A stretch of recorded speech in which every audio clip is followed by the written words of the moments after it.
You're now listening to the Fullerton Unfiltered podcast. Straightforward, no nonsense business advice. Completely unfiltered.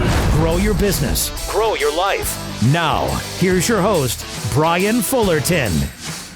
Hey, what's going on, guys? Welcome to another episode of the Fullerton Unfiltered podcast. It's your host, Brian Fullerton here, hanging out with you guys. Really appreciate you guys tuning in. Hey, we got another special guest interview today. This one with Erik Hernandez of Caddo Lawn Care. What's going on, Erik? How you doing, brother?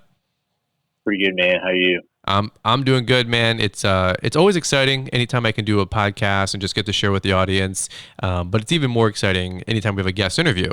I love your background with being in the military, running your business part-time. We've got to know each other because of YouTube, just straight up, just because of social media. And I don't pretend to be best friends with my guests, but you and I have been able to, build a friendship over the last 6 to 12 months. And it's been just really cool getting to know you and everything you got going on. And I think you'll really relate to a lot of people out there. Before we go down the rabbit hole, we start unpackaging a bunch of things about running your business part-time, being in the military, of course, maybe talk some stuff about social media and YouTube and all that mess. Why don't you give everybody maybe just a quick snapshot of who you are, what do you got going on right now, and maybe where you live and all that fun stuff so people know you. Yeah, absolutely, man. Well, first of all, I appreciate you saying that. I wholeheartedly agree. I think over the past few months and, we've been able to get to know each other a lot more, and I think it's been a great relationship and friendship. But yeah, let me just start off. Again, like Brian said, my name is Erik Hernandez. I am C-17 Loadmaster in the United States Air Force. I've been in the Air Force for almost 12 years.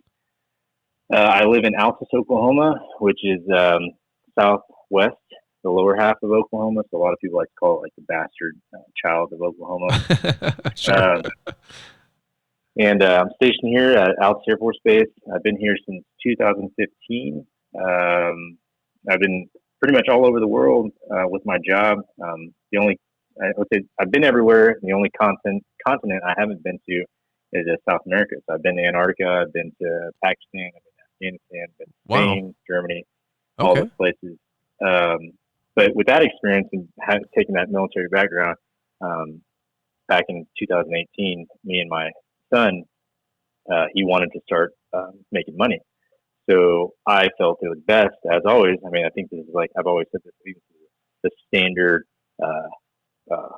routine of any long-term business is to start, I have a push mower, I have a trimmer, and I have a broom. Mm-hmm. And we went out there to the local neighborhood and, asked them if they needed their yard mowed on base and grew the business from there. And it popped off, went off base, and then we started growing from there and it just blew up. Dude, that's awesome, so man. We went from starting in 2018 to having about 17, 18 yards to 2019. We had about 40, 46, 47 yards. And then we've basically been able to quintuple our income this past season. So it's been really good. It's been a slow process, but it's been a meticulous one where I've done research. I've made sure that the purchases we make are going to be efficient and useful for us in the future. And then just kind of grow from there. I love it, man. You have so much success going on that I don't even know what quintuple means. So, no, I'm just having fun. But, no, dude, I like I said earlier, there's a lot of folks that listen to the show, which, by the way, all of you guys that have been leaving those 5-star reviews, we super appreciate that. And it really helps the podcast rank and all those algorithm things we always talk about. But for real, all you guys have been leaving some warm comments. We really appreciate that.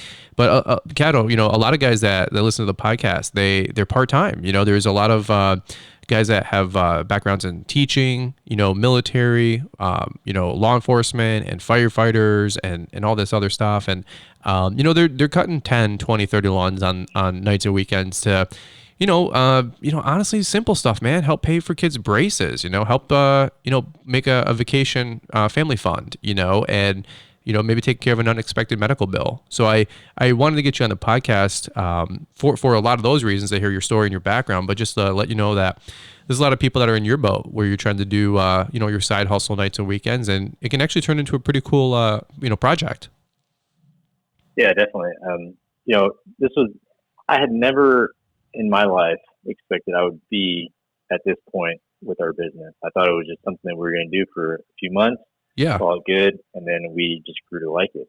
So I love it. I understood it was going to be a completely part-time thing. It was going to be a side hustle that wasn't going to ever grow into that full-time. Me being in the military, I'm always working nonstop. Mm-hmm. So really what we had to resort to is making sure our customers understand that, one, my profession and what I do, and that I'm not able to just go wherever at their beck and call. So they all respect that. They understand that. So usually we save our yards for the weekend. Okay. So I'm working Monday through Friday, and then we'll cut, Saturday, Sunday. Nice. And then maybe 1 or 2 days during the week if I have the time off. Okay. But yeah, thinking about part-time, it's like I see a lot of guys out there full-time, and I think a lot of part-time guys can even relate with this notion. Is I'm kind of envious because you have more of a structure that you can follow versus where me, it's like I have to like fill in holes wherever I can. So it's a lot in my mind, and I don't mean to downplay the full-time guys. It's a lot harder as a part-timer to actually to get that hustle out there and keep it going. Because you have customers I've had customers that get upset at me because they're like, "Hey, I need you to come this day." Well, I can't because I'm working. So you're gonna have to wait till the weekend. They're like, "Well, we're gonna go somewhere else." Okay, that's fine. Well, there's going to be a lot of stuff like that I want to unpackage, because we were talking before we hit the shiny red record button, about a lot of tips and advice that you can share with people that are, just getting started or doing what you're doing. And so I think we're really going to unpackage some things that I think are going to help a lot of folks. And this is one of the first times that you've really been able to, kind of share your story, like you were saying earlier. So let's do this. Before we jump into it and we start going down the rabbit hole, let's hear from the announcements and the sponsors of the show, and then we'll start breaking things down. Are you looking to be more efficient, effective, safe, and profitable out in the field? Ballard Products has a full line of innovative products to help you in your everyday operations. From mower gear, trailer gear, backpack sprayers, equipment racks and storage, safety gear and equipment servicing products, and much, much more. We're sure you'll find something you can't live without. With over 30 years in the lawn care industry and 20 years selling great products, we're confident these products will meet the use and abuse of the everyday lawn pro. Jump on ballard-inc.com to check out the full line of gear. And be sure to check us out on Facebook, Instagram, and YouTube as well. Keep grinding and be safe out there, friends. Let's go back in time. Let's, like you said, I want to know a little bit more about your background. You said you're in the military, have a lot of responsibility, no doubt about that. Also a family guy, right? So maybe give everybody a little bit more of the picture of your situation, what you got going on. And then I know you guys were trying to cut grass on the side to, make some ends meet and just make some extra money for your son, which is really cool. So why don't you give everybody your thought process there about doing something, on base, part of the military? I think that's way different than any other guest we've really had on here on the show before. Yeah. So, like I said, I've been in for almost 12 years in the military. I'm 33 years old. So in some people I'm old, but in some other eyes, I'm still young. Mm-hmm. Like I said, we've lived in Oklahoma since 2015. Prior to this, I lived in Washington State. We're native Texans, so I'm from San Antonio, Texas. San Antonio. I have a wife. Yeah, I have a wife. We have 4 children: Maddie, Dylan, Caden, and Logan. So 16 years old, 15 years old, 11, and 6. Wow. We have a French bulldog. His name's Cash. We're a pretty homegrown family. Like we're always busy, always going around, back and forth with sports and dance recitals and school functions and being in Altus. Since it's a small town, it's like we're always going to different towns. So like my son just had an archery competition this Saturday, so we had to drive 45 minutes east of us to Lawton, Oklahoma, just to go see that. So any like basketball game, football game, it's always like an hour, 2 hour drive away from us. Okay. So we're busy. Totally. But yeah, with the business, like, having a military background, having some form of structure and discipline, I think, I was never, when I was growing up, I was always the one. My dad was in the Army. He was a police officer. He retired as a police officer. So he was very strict, very, very structured, always on my case if I messed up, but always at the same time teaching me things to be a better better man, to be a contribution to society. Sure. So when I got out of high school, he wanted me to go to the military, and I refused. I think that was like, I don't want to do that. Mm-hmm. And then I did 3 years of college. I was going for architecture, then I switched to graphic design. And then at the end of that, I was kind of like, what am I doing with my life? I didn't really understand like the direction I was going. I was kind of getting pulled in 2 different directions, and I was kind of scared for the future of where I'm going to get money, how am I going to fit this. Mm-hmm. So I joined the military. Went into the military, enjoyed what I was doing. Like I said, I'm a C-17 loadmaster. So basically, you see the bigger planes, the cargo planes, are C-5. Then we're kind of like the middle child, the C-17s, and then you have the prop planes, the C-130. Okay. I always see them going around us. We have like a military lane by us, and there's like, the Chinooks, right, and a lot of these big jets, and when they go over top, man, you feel the whole earth rumbles, Yeah, those. I mean, the C-130s are super loud, and but the thing is, they're slow because they're prop planes. So the time it takes us from the East Coast to Germany, it takes about 7-8 hours. For them, it'll probably take them about 12, 13. Wow. Okay. So, but they have to make more stops.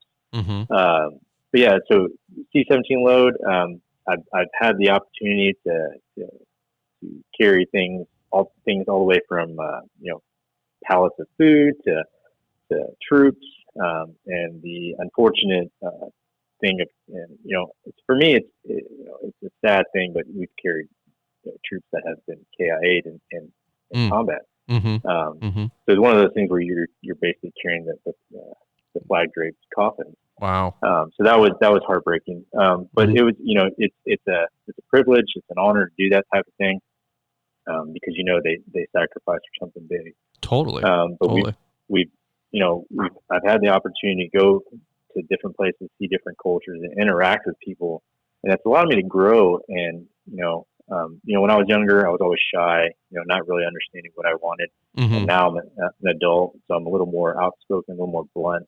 Mm-hmm. I understand what I want. I understand how to get it, and if I don't, I know what I need to look for and research, and then work for it and get it.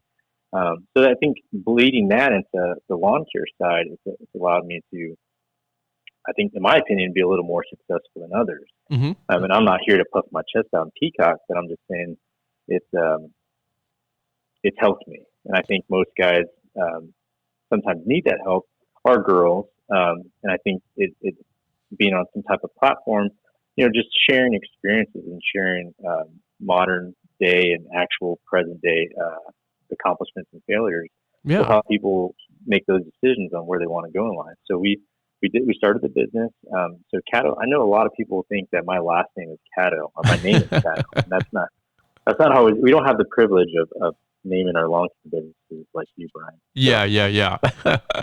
Well, everybody knows you Caddo from lawn care or from YouTube, and so I thought your last name was Caddo, until I knew it was Hernandez, but I'm like, might as well be, right? So So a lot of people think I'm Indian too, because Caddo is an Indian tribe. So they're like, "Oh, are you Indian?" I'm like, "No, I'm not Indian." Because I'm brown. They're like, "Oh, you're brown? You must be Indian." I'm like, "No, that's not the case. I have a Mexican background." But Caddo is every C-17 base has their own call sign. So whenever you fly a commercial jet or you fly like Delta, they'll be like Delta 2918. Mm-hmm. And that's how they communicate with the controllers.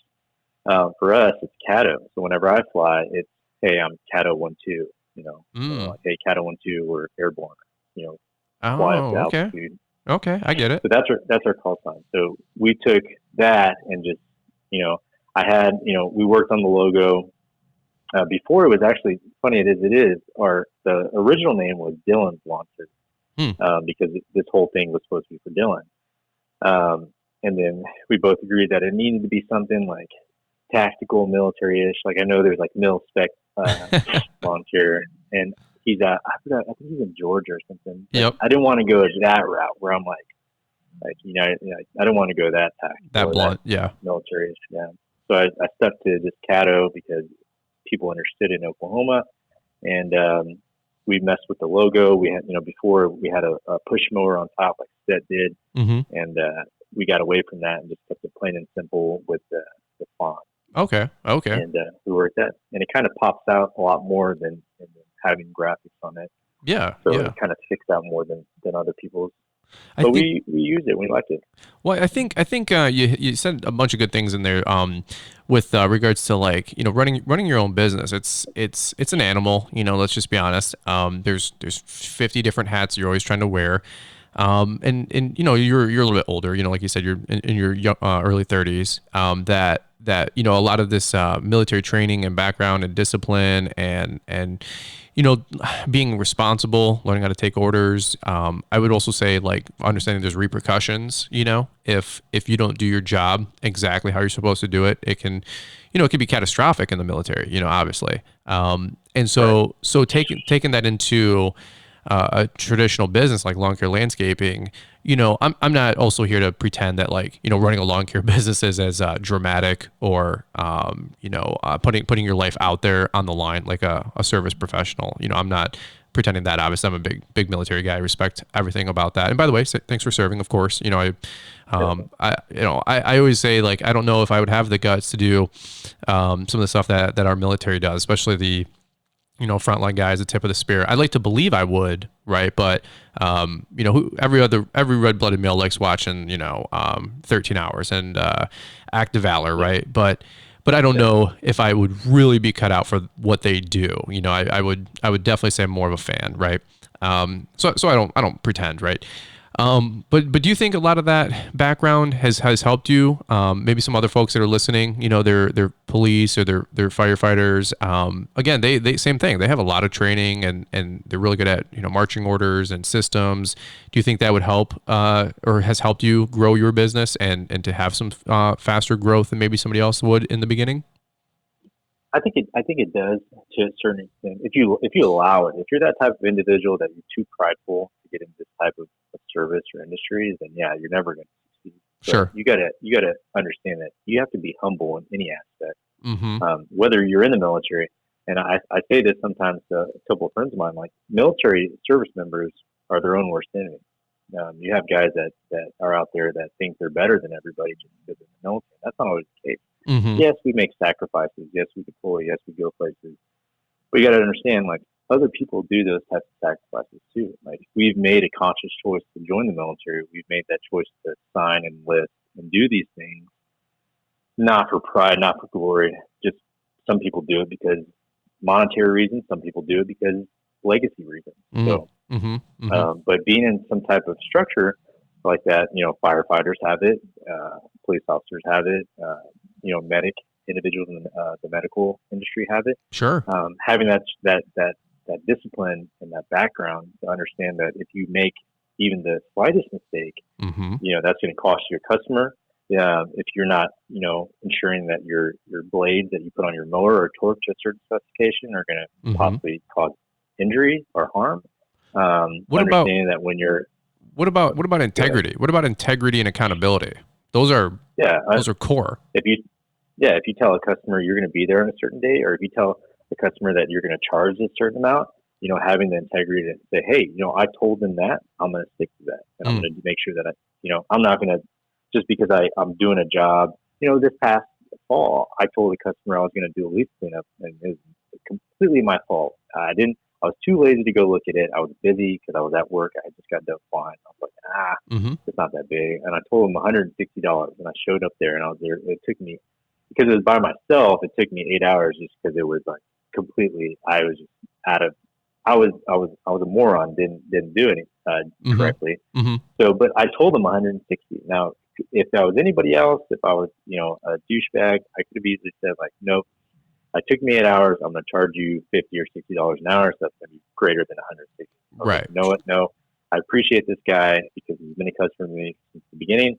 I'm going to be loyal to him, and I'm going to say, no, $160. That's what I charge you. I'm going to eat the cost. That's my fault. Lesson learned. Mm-hmm. Mm-hmm. Oh, it's huge. It's huge. I mean, I see, when people start off their business, sometimes they don't realize that, like, you have to be disciplined. You have to be accountable. Like when you're self-employed, I know for me personally, man, when I was self-employed, my first years, and I've done podcasts on my story, but when I was 20, 21, 22, and, I'm rocking and rolling with my mower, and, I'm thinking I'm the cat's meow, and having fun out there. It really is it can be a tough industry where, you see those beautiful we're up here in Michigan, right, Eric? So we get these beautiful 80-degree Michigan days, white puffy clouds, beautiful blue skies. There's about 10 good days in Michigan per year, just having fun. But, you got to be disciplined when you're running a business of your own where, just because it's a nice 80-degree day doesn't mean you just to get to take the day off, go to the beach, or, go camping. Like there's work to do, Right. Yeah, it's one of the, and I think, go ahead. Yeah, I think that's one of the things. Like you got to you can look at it like in your aspect where you and Liz go and have those vacations in the winter months. So when we're all like, oh great, we're sulking because it's off season. Sure. You and Liz are like, hey, see y'all later. We've been hustling this whole summer or whatever, and we're gonna go take a cruise. So yeah, you got to understand that if you're going to be hustling, you're going to see other people doing things that you want to do, but in the long run, when it comes time for you, yeah. What is it? I've been listening to Dave Ramsey, and I forget that quote. Do things that I don't want to butcher it, but he says a quote as far as do things now that you're comfortable with, so that later on you can do things or you can live. Oh gosh, I like live uncomfortably now so you can live comfortably later, kind of deal. Or one of those things. Yeah, sure. Well, it's true. It's a very good quote. You put it in perspective. Like you're living to make your life better right now. You're doing things right now to make your life better, and later on in life, you're gonna be like a compounding interest of things. Of hey, I'm doing these things right now, so that later on, I'm gonna live comfortably. I'm not gonna have to worry about it. I'm setting myself up for success. Sure. No, I mean, that's great wisdom. And of course, something too, where, you can pass that on to your kids, they're definitely, I would imagine at a very impressionable stage, and so it's really good seeing you able to, be out there and, not just preaching at them, right. Not just saying, clean your room because like it matters, like when you're a man of your word and have integrity, they can see you out there, and honestly, you don't probably have to do everything that you're doing. Let's be honest. You probably have a decent situation going on. But it just gets to show them that, a relatable example. I don't know. Is that true? Or, because Liz and I want to start the family thing. So is that something that you think has helped your family life even? I think it has. Teenagers are a different breed. Sure. You have the kids. Kids are good. Kids are fine. Then teenagers are a different breed. You're basically dealing with young adults. Right. So they have opinions. You're gonna have to live with individuals that hate your guts by the look of you, because they're at a point, and I always tell my daughter, like, you're 16, you have 2 more years to you're legally considered an adult, and every time I tell them like clean the room, I have to tell them like it's one of those things like why is he getting mad at me for cleaning my room? Well, it's teaching you discipline and order so that when you get older, like you're not just living like a slob. Right. Because to be honest, like even though you have guys in the military, we're not all the same. Like you still have guys that live like slobs, that you walk into the rooms and they have like dip cans everywhere and Monster energy drinks, dirty clothes all over. So it's like I see that even in the military, and I don't want my kids to be like that. I want them to understand that every little action they make in their life could have a domino effect that could be good or bad depending on how the steps you take. So, good. But yeah, I mean, kids are good. I enjoy them. I enjoy seeing them grow and then teaching them life lessons. But right. I've heard. I had a friend of mine. He's got 2 teenagers, and he said. He goes, it's fascinating. He said, it's like from age 13 to 19, it's like an alien, life form comes in, sucks their brain out, and then about 19 years old puts it back in there. And, and I don't know if that's true, but it's just one of those funny things where Liz and I, we want to start a family hopefully this summer. And, one of our other friends also said, like, it's a conspiracy. Like if people with kids told folks that are considering having kids, like what it really took, the population would end, so I don't know if you've ever related to that, but just some funny advice that people try to give us as we want to start a family.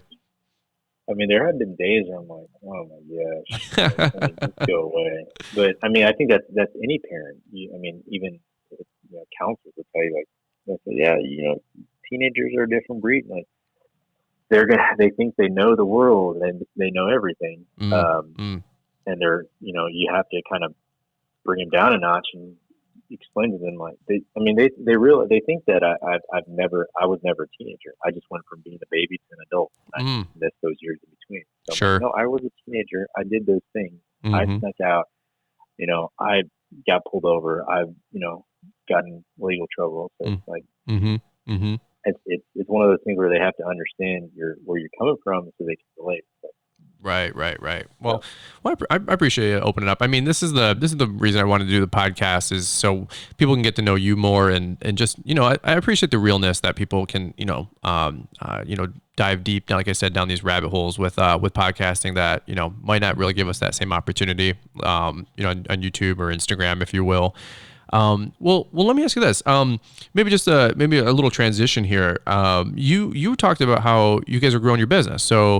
So maybe let's talk about equipment and where you got the business now. I know you said there's some different transitions that you might be making in the future. I'm sure we can plant it here for a few minutes, but let's do this. Let's take a quick break. We'll hear from the announcements again, and then we'll start unpackaging Caddo Lawn Care, where it's at, and then where is it going.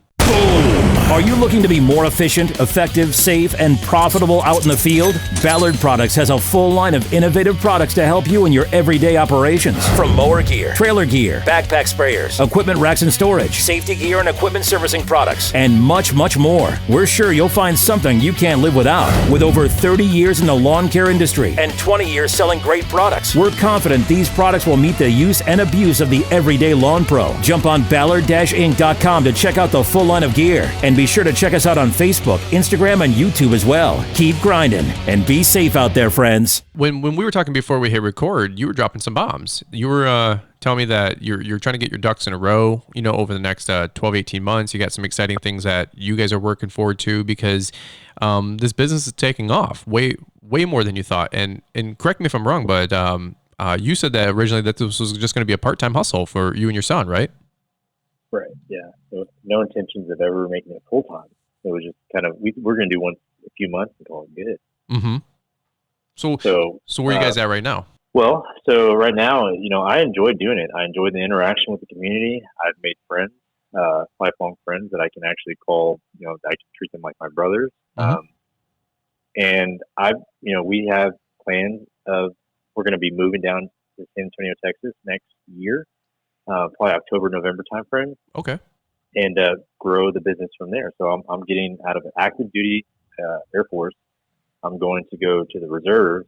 So that'll at least give me 1 weekend out of the month that I have to come up to Alpha, fly around a little bit and then go back down to San Antonio. Okay. And then I'm going to be going full time. So the biggest struggle, the biggest thing that I foresee coming is just basically, now I'm moving my business from one city to another, and I'm having to basically start from scratch. So everything that I've grown here, as small as it is now I'm going to have to grow it in a different city that is 100 times bigger, with a lot more. I mean, I've talked to people that are down there that say it's like shooting fish in a barrel. It's so easy to get customers. The hardest thing is keeping them, because there's so many lawn care businesses down there. That makes sense. That's pretty cool. Yeah, but we want to grow. It wasn't really that big of a thing when we first started, and I enjoyed doing it. I think the biggest takeaway that I see a lot of people talking to guys on YouTube and Instagram and asking for advice, and I think that's great. I think getting tips and advice from individuals like that, just because of their experience and their seasoned individuals in the industry, is good. But I think what they really need to do is talk with the local guys, because that type of advice is going to go 100 times more further than advice. Like, not to be rude or anything, but if I asked you for advice because you are in Michigan where I'm in Oklahoma, like, it's two different environments. Like, business 100%. Advice, yes. Or your business is a lot bigger than mine, so I would ask for advice that, like, hey, what did you do when you started, blah, blah, blah. But, I communicate with a lot of guys in my local area, and they've actually, we've kind of network with each other and say, hey, if I can't do this yard, well, I'm going to give it to you. Sure. Or, hey, I had this customer and they are horrible. And if they go to you, this is what you're going to expect. Oh yeah. They get blacklisted. I think, yeah. So I think that's what a lot of people miss, that, it's good to network on social media platforms, but they really need to network with local guys. And, because even I subcontract a guy out for spraying, because in Oklahoma, that's a big thing. Sure. But you have to be certified, you have to get licensed, and I'm not going to grow my business here much longer, so I have no need or reason to do that. So I just subcontract it out because it's just less of a headache for me, and he's already ready to go for it. That makes a lot of sense. So you guys are going to be making that transition, in the next 12 months, you were saying, and I think that'll be really cool to see you document that, hopefully, on YouTube and tell that story. There's just so many things that, Liz and I, we talk about, we want to build a home and maybe move about 30 minutes west of where we live. And we were literally having this conversation yesterday as we were going to church. And she's like, well, why don't we sell the route and the business where I currently live instead of having to commute into it every day if we happen to live 30 minutes west of it? And she goes, how funny it would be to restart your whole business in a new city, in a new town. And so we were, really considering this, and it's an option on the table, right? And I said, I don't know if I have the guts to do that. I don't know if I want to, uproot 10, 12 years worth of, like you said, these relationships with customers, right? So one side of me says, take my own advice and, put my money where my mouth is. The other side, and I'm just being honest here. The other side of me says, well, I kind of got, way more comfortable now. It still takes work, let's be honest, but at the same time, I don't know if I want to restart. So I'm really excited for you, nervous for you, but I think if you guys have been able to knock out in the last 2 years what you've been able to do, I think you have a lot of things that you could replicate down in a different city. Just curious, does Dylan still work the business with you, or is it just your thing now? Or well, Dylan does it when he's able to. So right now he's in school. In the summer he'll kind of go back at it full time. But right now with him being in school, it's kind of like I'm trying to make it where I can be efficient and not really need him because he has to study, he has basketball games, he has things he has to do. So yeah. It's like he's a kid, Yeah. I don't want to let's go mow lawns and him not want to do it. I want to make sure that this is something he wants to do. So right. Incentives as far as hey, you're getting paid this, and this is what you can expect.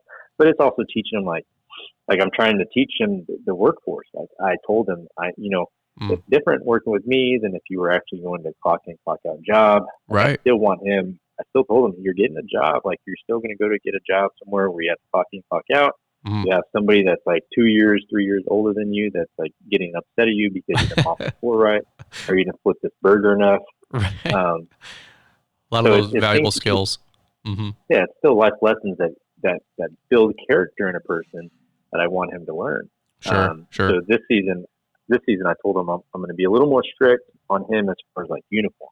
So my biggest thing is we stand out differently from other guys because we're not over there wearing shorts or we're not wearing cut off t-shirts. You make yourself more presentable. You make a customer feel more comfortable with you being on their property versus the guy that's smoking or something else.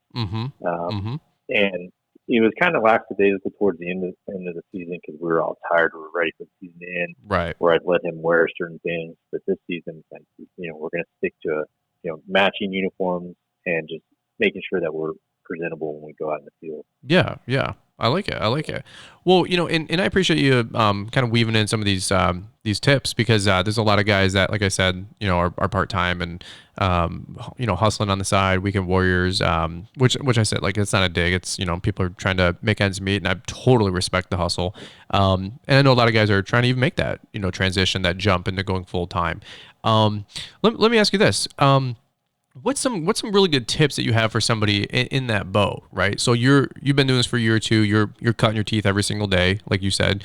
What do you think has been some of the keys or tips to success that maybe somebody who's just getting started with a business of their own, a lawn care business, or he's got 20 accounts. What's some things that maybe some equipment advice or any thought process advice with like you said, sometimes you get overwhelmed with trying to balance both, right?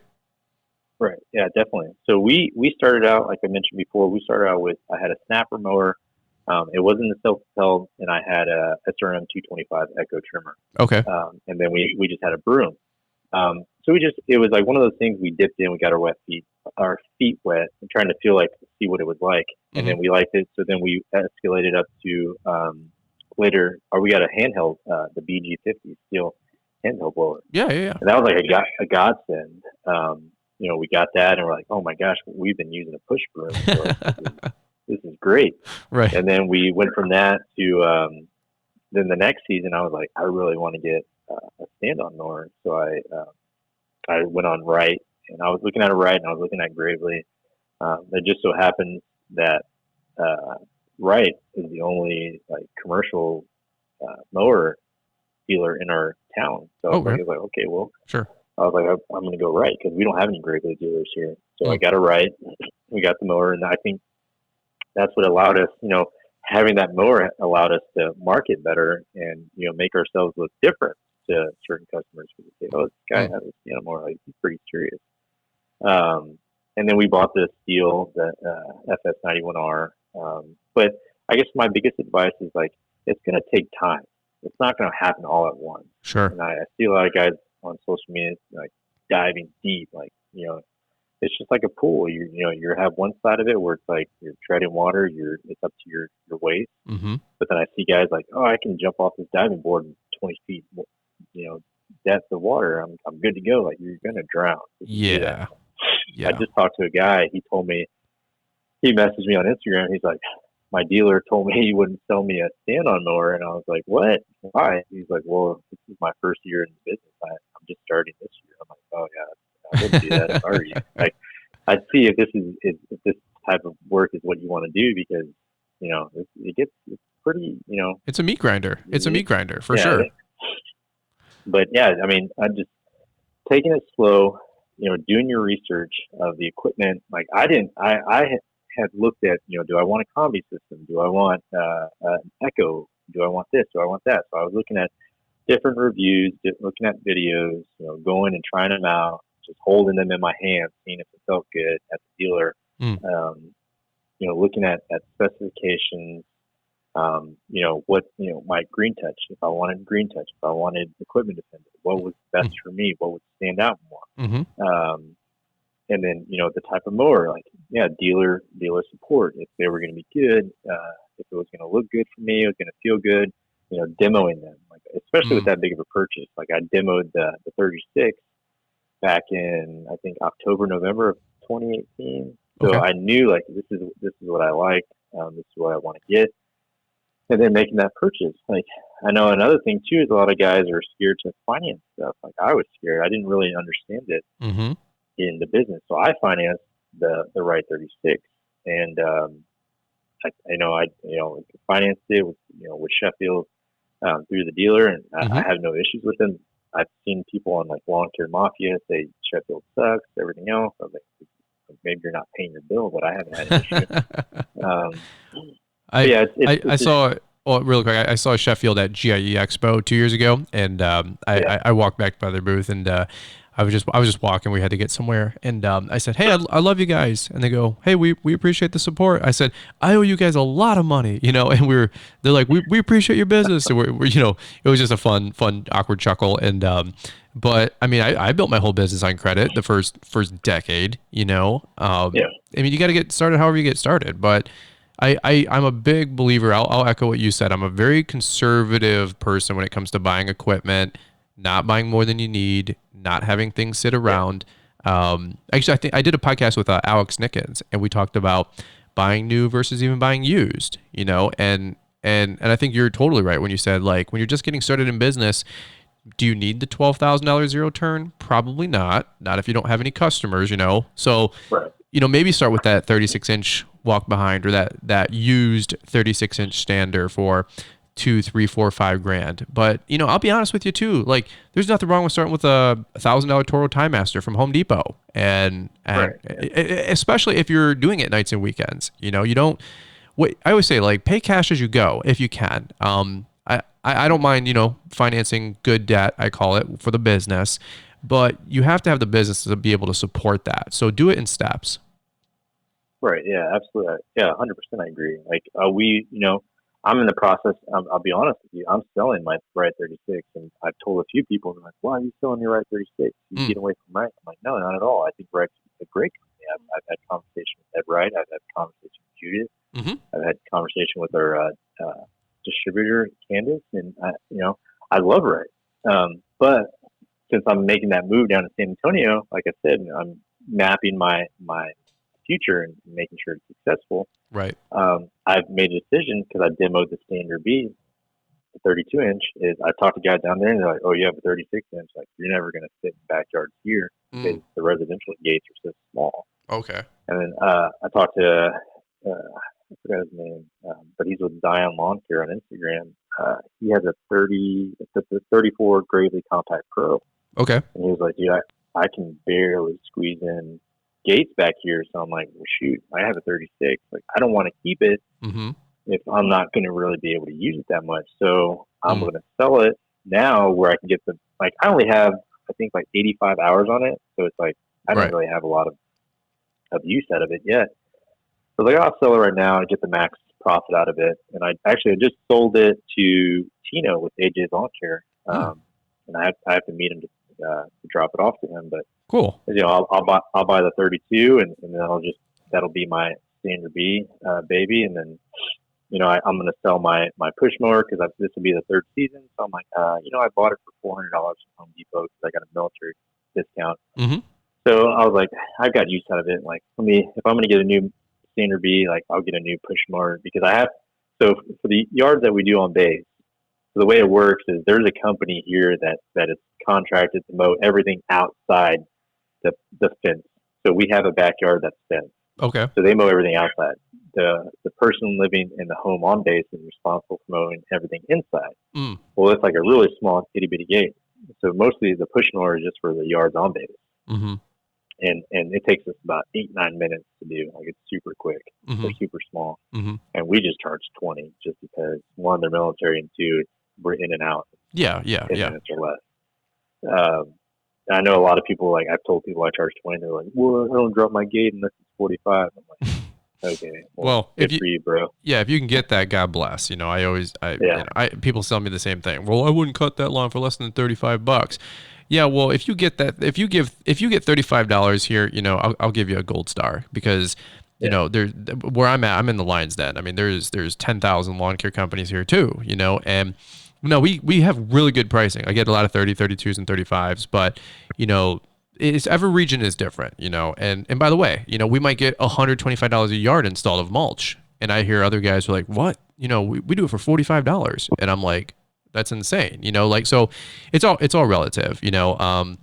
Another question I always get, like, "Why don't you guys bag?" And I'm like, "We don't bag here. That's not a thing. We bag leaves, but we don't bag grass." Now, if you go in the Northeast or the Pacific Northwest, like, you have to bag. The grass grows 8 inches a week, so it's, or whatever, so it's all relative. But I think you hit the nail on the head that if you're just starting out, one piece of advice I like to leave people is, number one, demo. I think just to echo what you said, fantastic thought, because just because you watch a YouTube review, I tell people that's not where it ends. That's where it starts, right? Like, if your favorite YouTuber is using something or somebody else is reviewing something, take that advice, but then go do your own, what they call due diligence, right? Caddo?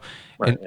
And so, but if you're doing it nights and weekends and part-time and weekend warrior, a great option is those smaller units. Like you said, you get a 36-inch stand-on mower. Well, those can last for 2, 4, 5,000 hours. I mean, so if you buy a used one for $5,000 and it's got 800 hours on it, like, that unit still has half, if not more, of its life in it. So you don't always need to buy that brand new something shiny paint for $9,000. Like, shiny paint does not make money and pay the bills, like actual production does, So any other tips you got with starter equipment that you think has been a big, tremendous asset to you guys with your early success? I think just keeping it small, maximizing your profit, because I see a lot of guys out there thinking they need all this equipment. So, I'm always like, I see guys like with 4 trimmers and all these push mowers and all these mowers, and it's only like solo operators. I'm like, whoa, what do you? Yeah, like we just have a 5x8. We have a 5x8. We have a 36 that we use like 99% of the time, and then the push mower is just for on base. And then we have 1 trimmer. And this year, I don't even have an edger. Like we were just edging with the trimmer. But this year, I want to get a combi system. And I follow Mike Andes on YouTube, and his whole business, they use combis because they're interchangeable. And it's less like if the motor goes out, they'll just buy a new attachment or a new base for the motor, and then keep the attachment. So the new head. Yep. Yeah, you're able keeping your business small with big profits.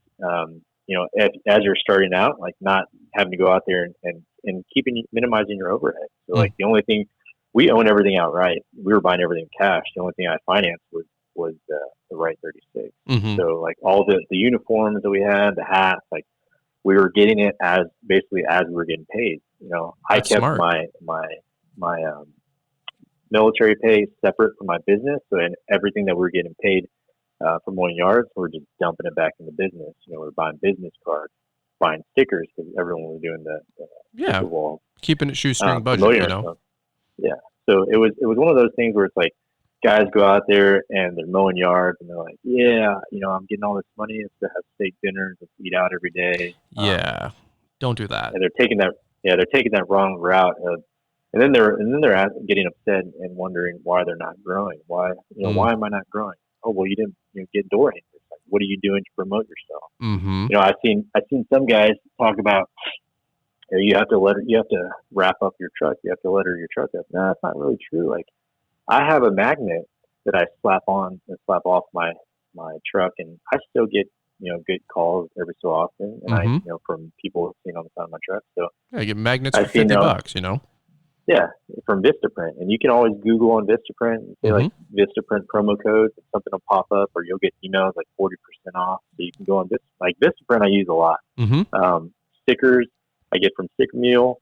Business cards I get from moo.com. And I use everything, like I don't pay anybody to edit my videos. I don't pay anybody to make my designs. Like I actually do everything myself. And I use Fonto, the app on iPhone. Okay, cool. That's how I make my business cards. That's how I've done the font. So you can even go on like Google free font and then download it onto Fonto so that you can do all that. Like I don't buy expensive editing equipment. Like I don't use my phone. I have the Hero 7, and I just use iMovie. I think you use iMovie too. Yep. I don't know if you have different stuff, but it's keeping, you don't have to go out there and buy all these other things. Like I don't have Element, I don't have Jobber, I don't use Service Autopilot. I use Square. I've tried Jobber out. I wasn't a big fan of it. I'm just a big fan of keeping it simple and making sure that, I'm not wasting my money into something that's not going to keep me efficient. Well, and that's the thing. You gotta operate at the level you're at.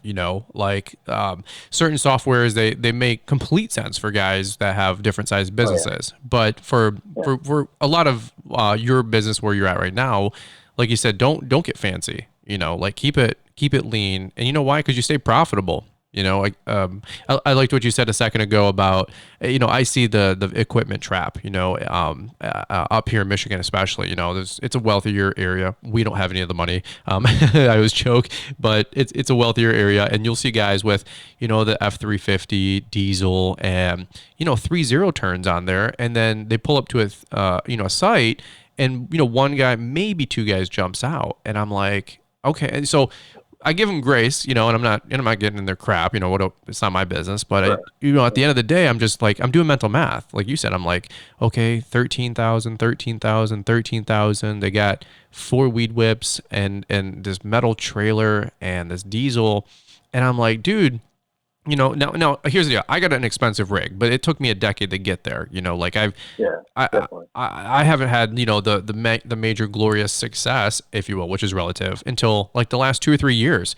And people are like, well, that's because of all those millions of dollars you're making with YouTube. And I'm like, come on. I'm like, I joke on many of other podcasts that I've done, Caddo. I'm like, if you want to make money doing YouTube, don't do lawn care YouTube.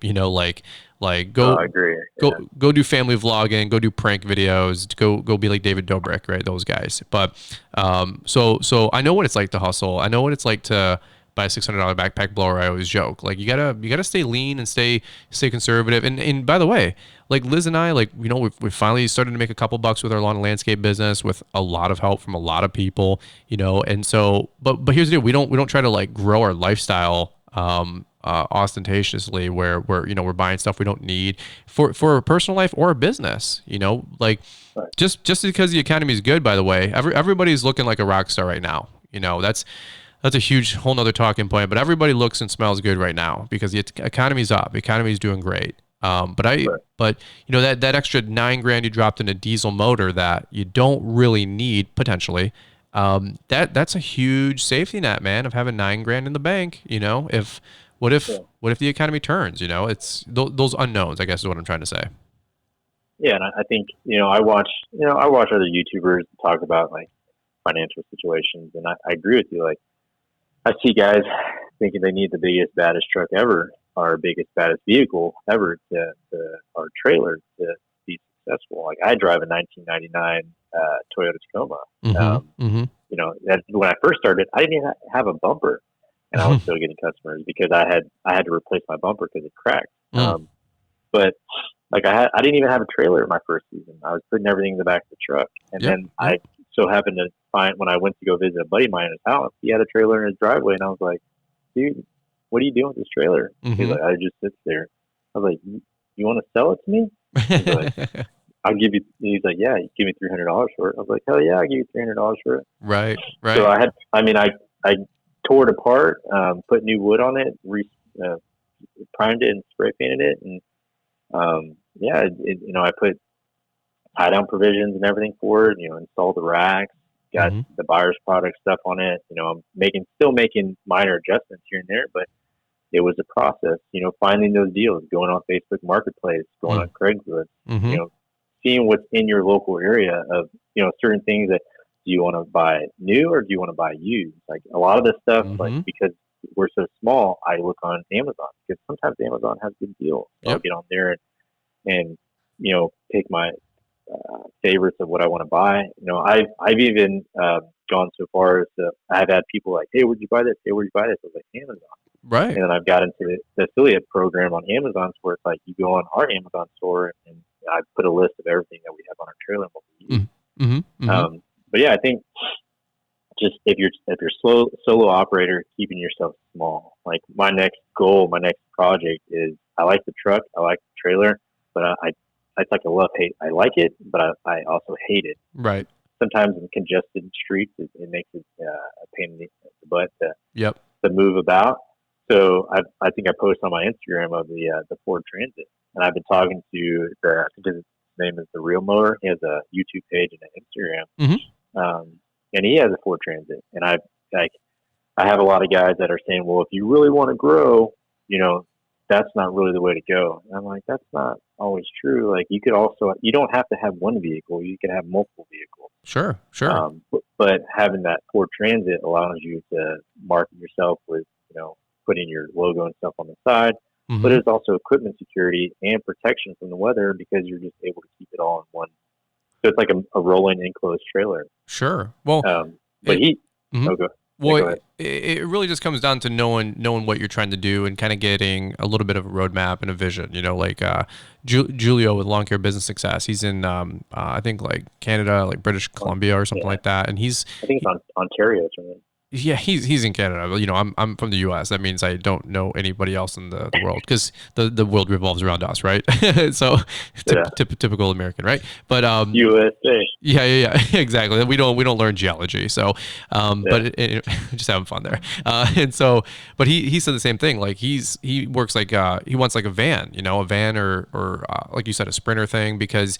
He's like, it's impossible to find parking and it's impossible to find spacing, where he's doing his route. So again, I think you got to get creative and figure out what works best for you. And I think that's something that it's almost nice that it takes a little bit longer in the beginning because it allows you to have time to think, it's all new. Yeah. just do your research, talk with people, getting pros and cons. Like I talked to him about the Ford Transit van, and I wanted a Zuzu box truck, and he was like, "Dude, the Zuzu box truck is like a gas guzzler. You can't ever change. Like you can't change a tire on the side of the road. You have to take it to a shop.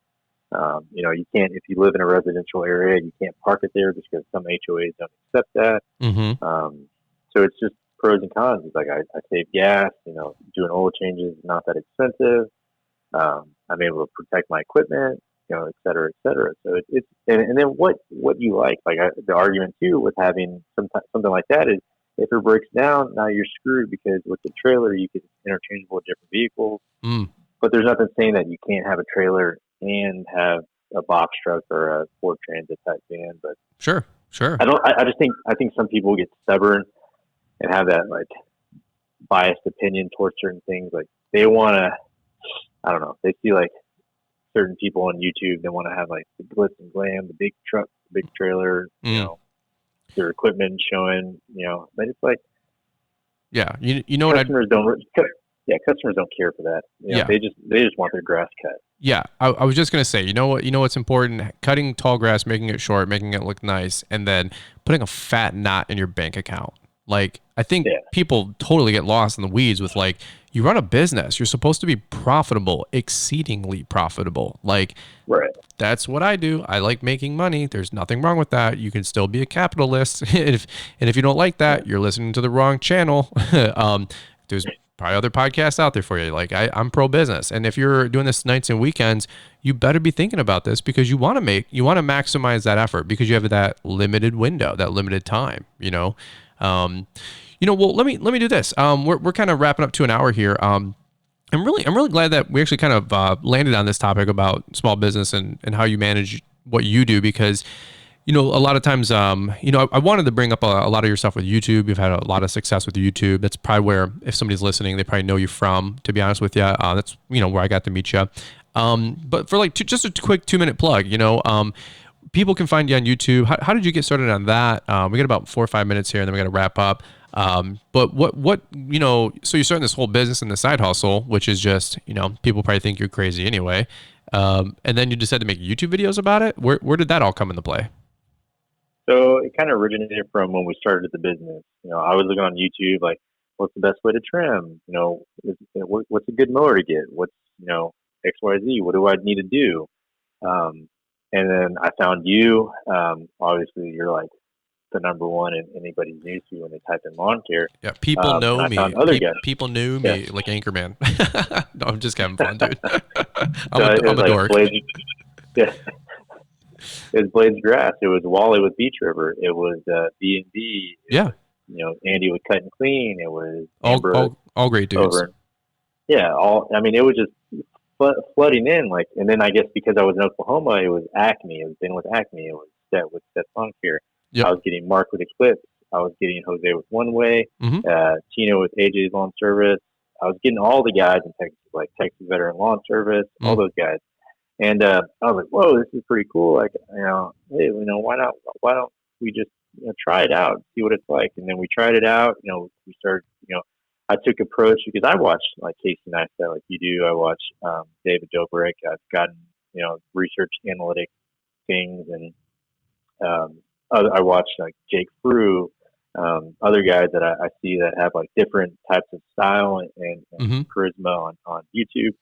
And I tried it out, and I think the first video that we got, I think it went over like 330,000 views. Wow. I showed up to a yard and I was like, holy crap, like this thing was like almost at my chin, and I was like, this is crazy. I was like, I have to make a video of this. This is crazy. Yeah. So I just did it. I uploaded it and it just blew up, and I think that video just like accelerated my subscriber count, maximum, and just within a few weeks, like 3 weeks, I got like 500 subscribers. So I hit 1,000. Wow! Within like a month or two, I hit that 4,000 watch hour, which comes out to 240,000 watch minutes. And then it just kept going and kept going. And then I uploaded another one, and it went up to and it was the one that I got the most hate for. It hit like over 550,000 views. and then that boosted me even more. So then I was getting like, within a week, I was getting like about 750 to 1,000 subscribers like, every week. And then it boosted me. And then it kind of slowed down because it was getting towards the end of the season. So right now I think I'm sitting like 6,400 subscribers. That's awesome. And that was all in like 7 months. Wow. Because I didn't get monetized till May. And then from hitting that 1,000 in May to whenever to now, it was like 7 months of getting all those subscribers. That's awesome, dude. That's way faster than I grew. I'll tell you that.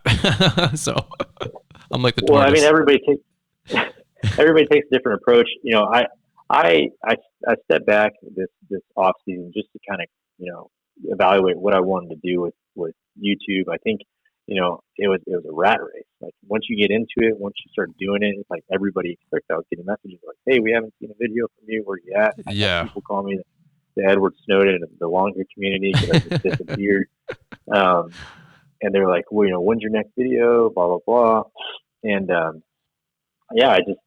took a step back, wanted to evaluate if this is necessary for me. You know, it was a rat race. I felt like at times, like I see somebody upload a video, I'm like, oh shoot, I better go record something and upload it. And I was losing the creativity side of what I actually wanted to show. Like I was losing that background and information, whereas I just wanted to record junk.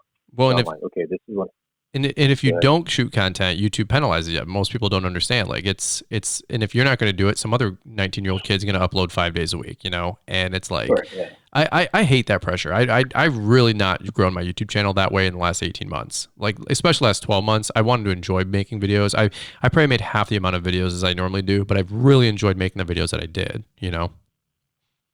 Yeah. And I think a lot. So, and I remember what you're saying, like if you wanted to make money on lawn care, or if you want to make money on YouTube, don't do lawn care. And I wholeheartedly agree with you. People think I lie, Caddo. They think I lie. No, I make it up. Yeah.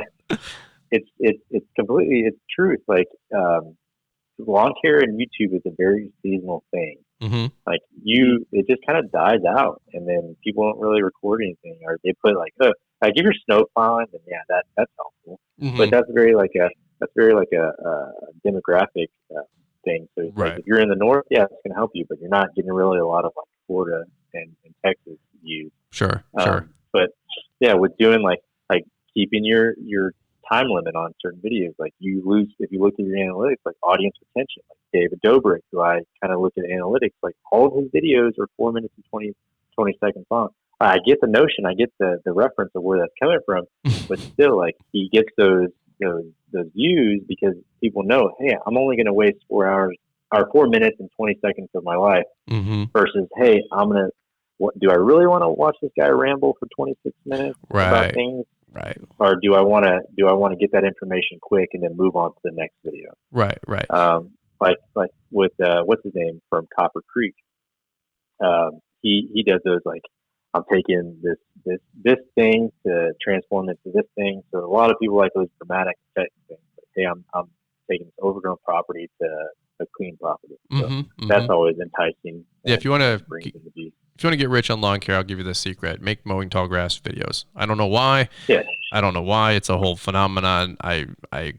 It's awesome, you know. And if you want to make money with YouTube, I don't care. Like I'm a big cheerleader, man. Like everybody's got a side hustle. If you want to, you can make money with YouTube. Make some. We make some, but we don't make what everybody, you know, murmurs that we make. I'm like, that's cute, that's adorable. I wish if that's the case, I'd already have my Tesla that I'm working for, you know. So if we're that, you know, having that much success. Now, I've been banking everything for 5 years, and it might, you know, put a dent into what I want to buy, but it's 5 years. You know, you guys got to realize it's still a labor of love.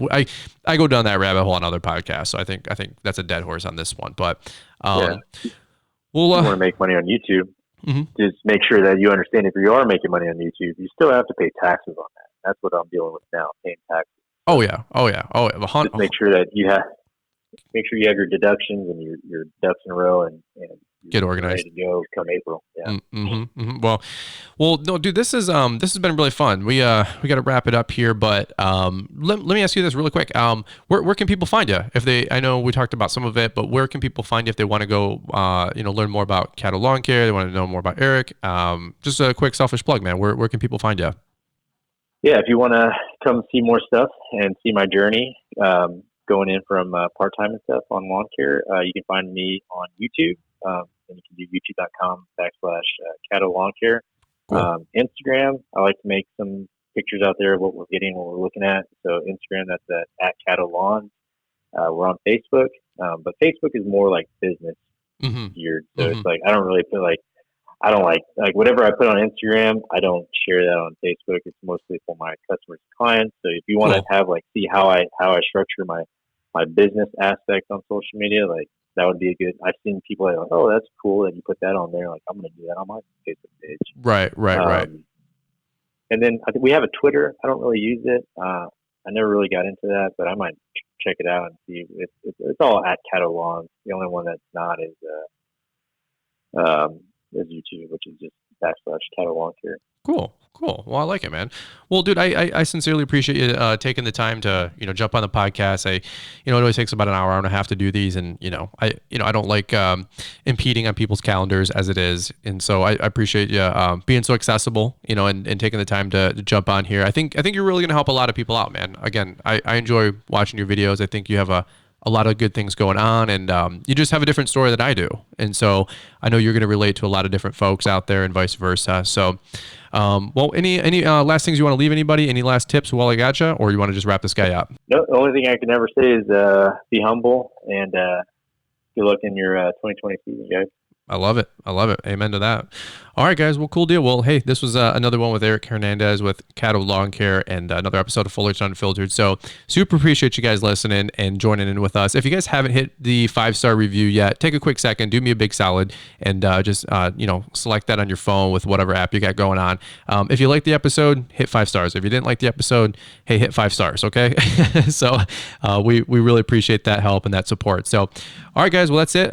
This is the over and out of Fullerton Unfiltered, and we look forward to catching up with you guys on the next episode. Thanks for taking the time to listen to the Fullerton Unfiltered podcast with Brian Fullerton. We hope you enjoyed this production. If so, please consider leaving us a 5-star review for the show. While the techniques and ideas presented here are designed to help you grow a more successful and profitable business, no one can guarantee these results for you. We want to emphasize that entrepreneurship is not easy, and the ideas presented here are just the opinions of Brian Fullerton and his respective guests. No one can guarantee success for you. That being said, we hope the ideas presented here help you and motivate you to go on out there and crush it with your own business. Fullerton Unfiltered Podcast. Thanks for listening, and we hope to see you on the next episode.